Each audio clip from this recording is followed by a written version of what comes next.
Hello students, आज के video lecture में हम स्टार्ट करने वाले हैं definite integral as limit of a sum. तो देखो, ये फॉर्मूला का वैसे डेरिवेशन की आवश्यकता नहीं है।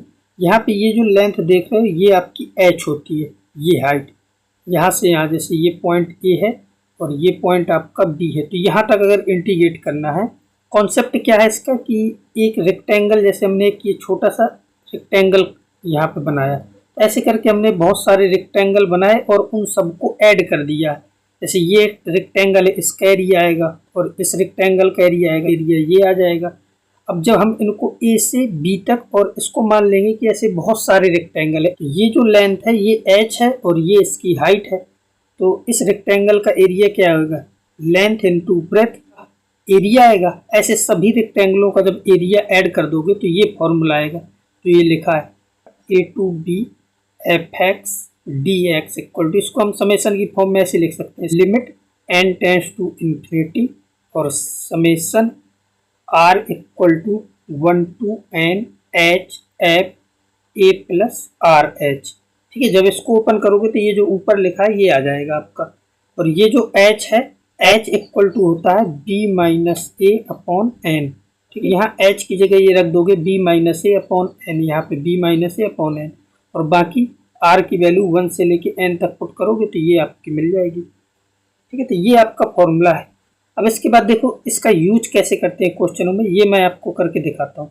जैसे ये पहला क्वेश्चन है, इस क्वेश्चन को सॉल्व करना है, तो ये जो फॉर्मूला है इसको लिख लो। देखो डायरेक्ट इसका यूज करते कैसे, तो देखो फॉर्मूला ऐसा होता है a to b f x d x. देखो इस टाइप का क्वेश्चन अब ना तो बोर्ड में आना है और आईटी में तो आता ही नहीं है, लेकिन बोर्ड में भी अब बंद हो गए। तो ये केवल मैं आपको करके दिखा रहा हूँ, बाकी ये नहीं भी बनता तो भी इससे कोई प्रॉब्लम नहीं है। ठीक है, तो देखो इसको कैसे सॉल्व करेंगे। तो फॉर्मूला क्या है, a to b f x d x. यहाँ पे जो ये फॉर्मूला लिखा है equal to b minus a limit n tends to infinity 1 upon n, और फिर क्या होता है f of a plus f of a plus h plus f a plus 2h plus n so on. फिर आ जाएगा f a plus n minus 1 into h. बस इस फॉर्मूले में सब कुछ पुट कर दो और उस लिमिट को सॉल्व कर लो, आंसर आ जाएगा। इसमें ज़्यादा कुछ है नहीं है। जैसे देखो ए की वैल्यू क्या है, ए कहाँ से कहाँ, 0 से लेके 2 तक। एफ एक्स की जगह क्या है, x square plus 1 into d x equal to b minus a, तो बी क्या है 2, तो 2 माइनस 0 हो जाएगा। यहाँ पे लिख दो 2 minus 0 limit n tends to infinity 1 upon n, और एफ ए की वैल्यू क्या है 0, तो एफ जीरो यहाँ से क्या आएगा, एक्स की जगह 0 पुट करो तो 1 मिलेगा। तो यहाँ पे आ गया 1 plus f a plus H, तो एफ ए का मतलब 0 प्लस एच, तो एक्स की जगह रखना है 0 प्लस एच। यहाँ पे क्या आ जाएगा एच स्क्वायर प्लस 1, फिर यहाँ पे 2h रखना है, तो ये आएगा 4h square plus 1 plus n so on. ऐसे ये चलता जाएगा। लास्ट में क्या रखना है n माइनस 1 h, तो यहाँ पे क्या आ जाएगा n माइनस 1 का स्क्वायर h स्क्वायर।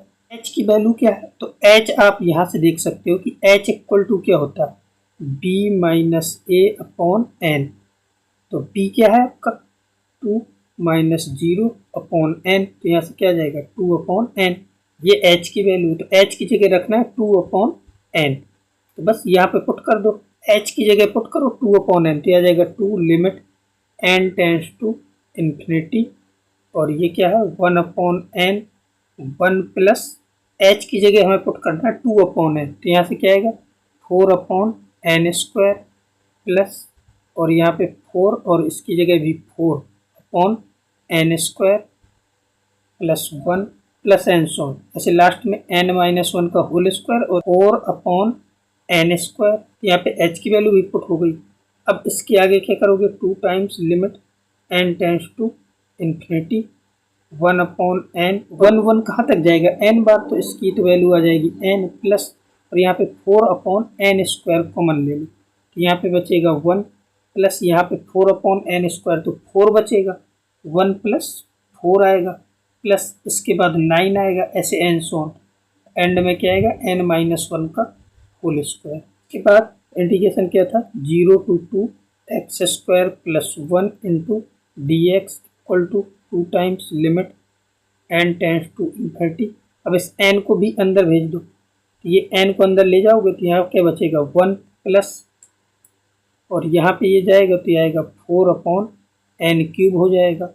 और इनको ये ऐसा लिखा है 1 का स्क्वायर प्लस 2 का स्क्वायर प्लस 3 का square plus and so on n-1 का स्क्वायर। ठीक है, तो ये आपका फॉर्मूला बन जाएगा। तो यहाँ से आ जाएगा 2 times limit n tending to infinity और 1 प्लस 4/n³, और ये सिग्मा n स्क्वायर लिखा है। यहाँ से देखो sigma n square equal to क्या होता है n इंटू n+1 2n+1/6। अब इसमें n की जगह रिप्लेस कर दो n-1, तो यहाँ से आ जाएगा सिग्मा n-1 का स्क्वायर, तो n की जगह n-1 यहाँ रखोगे n-1 तो n बचेगा, और ये आएगा 2n और -1 और डिवाइड बाई 6, तो ये आ जाएगा। यहाँ पे क्या आएगा n-1 2n-1 divide by 6, check कर लो n-1 2n-1 डिवाइड बाई 6। ठीक है, तो ये आ गया आपका। अब इसको सॉल्व कर लो। अब ये तो एक सिंपल सा लिमिट का क्वेश्चन हो गया। क्या लिखा 2 times limit n tending to infinity, और ये आ जाएगा 1 प्लस, और लिमिट इन्फिनिटी को जा रही है तो हमें पता है कि यहाँ से इसका कोफिशिएंट क्या है, ये आएगा आपका 2n² और यहाँ से 2n³, तो ऐसा बनेगा 4 × 2n³ और डिनोमिनेटर में 6n³। ये तब के लिए वैलिड है जब इन्फिनिटी हो, तब हम हाईएस्ट कोफिशिएंट लेते थे लिमिट में, अगर ये याद हो सारी चीज़। अब देखो ये n³ ये सारी चीज़ें खत्म हो जाएंगी, लिमिट भी खत्म हो जाएगी, तो ये आएगा 2 टाइम्स और यहाँ पे क्या आएगा 1 प्लस, और इसको कैंसिल कर दो तो ये आएगा 3, तो 4/3 आ गया यहाँ से, और ये आ जाएगा 2 × 7/3, तो ये आ गया 14/3, ये आंसर हो गया। और इसको डायरेक्ट सॉल्व करोगे तो भी 14/3 ही आएगा, चाहो तो इसको डायरेक्ट कर सकते हो ना। ये क्या लिखा है x² + 1, तो यहाँ से क्या आएगा x³ + 3 + x, और लिमिट पुट करेंगे तो 0 से 2, यहाँ से आएगा 2 का क्यूब 8/3 + 2 -0। इसको सॉल्व करो तो 6 और +8 कितना आ गया 14/3। इसका आंसर डायरेक्ट तो ऐसे आ रहा था, लेकिन अगर ये बोर्ड में आता है तो ऐसे करना पड़ता था, लेकिन अब तो ये सारी चीज़ें बंद हो गई हैं, तो अब इससे प्रॉब्लम है नहीं, क्योंकि अब ऐसे क्वेश्चन आने वाले नहीं हैं बोर्ड के लिए। तो ये हर प्रकार से बेकार तरीका है, लेकिन मैंने इससे आपको ये सॉल्व करके दिखाया कि इससे भी सॉल्व होता कैसे है। तो ये काफ़ी लेंदी प्रोसेस है, इसलिए बोर्ड इससे सबसे ख़त्म कर दिया इसको। देखो एक क्वेश्चन और है, इसको भी आप देख सकते हो, इसका मैंने सॉल्यूशन दे दिया है पूरा। तो इसमें इंटीग्रेशन है x² dx, इसका आंसर अभी भी बता सकते हो क्या आएगा, ये x³ और लिमिट रख दो 1 से 2, तो 2 का क्यूब क्या आएगा 8/3 -1/3, तो ये आएगा 7/3। तो ये आंसर डायरेक्ट हमें पता है, फिर भी हम इतना लेंदी प्रोसेस कर रहे हैं।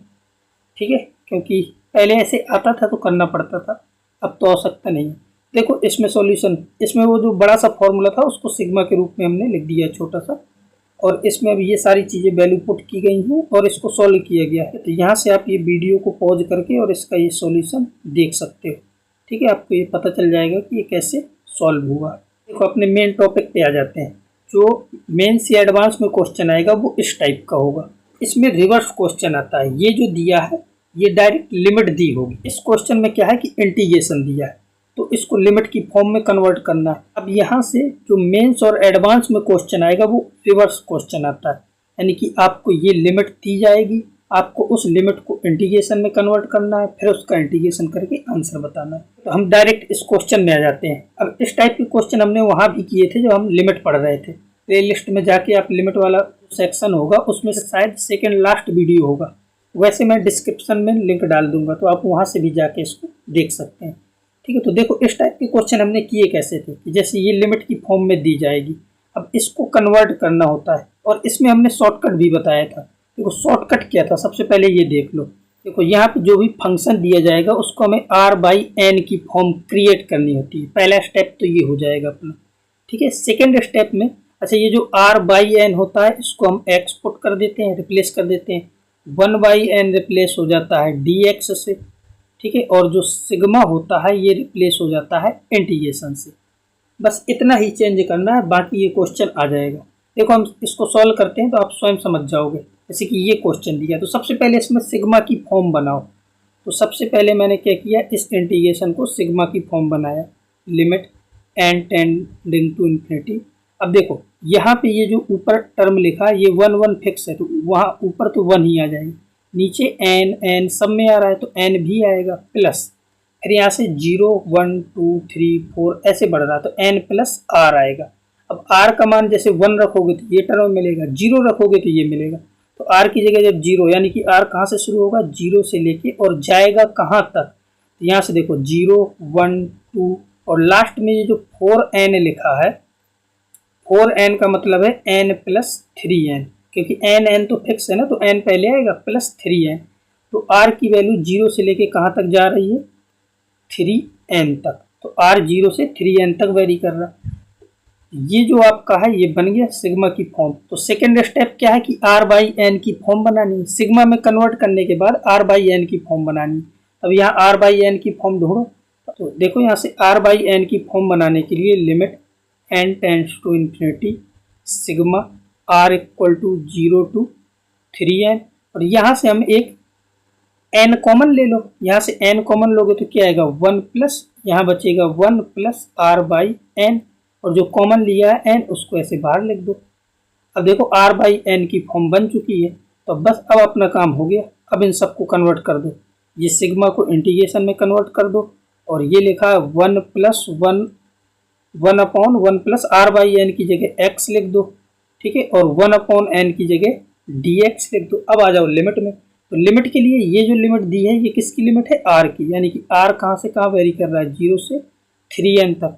अब मुझे चाहिए x की लिमिट, तो x है क्या, r बाई एन को हमने x लिखा है, तो इसमें n से डिवाइड कर दो सब में, तो n से डिवाइड करोगे तो ये आएगा 0, r बाई एन आएगा x और यहाँ से 3, तो x की लिमिट क्या जाएगी 0 से 3, तो यहाँ पे लगा दो 0 से 3, ठीक है। अब ये क्वेश्चन बचा, अब इसको सॉल्व करने के लिए क्या करना है, ये तो ln 1 प्लस x है और लिमिट लगा दो 0 से 3, और लिमिट पुट करोगे तो ये क्या आएगा ln 4 माइनस और ln 1 0 हो जाएगा, तो आंसर आ गया ln 4, ठीक है।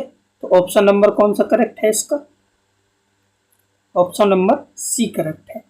तो देखा जो मेंस या एडवांस में क्वेश्चन आते हैं वो इस टाइप के आते हैं।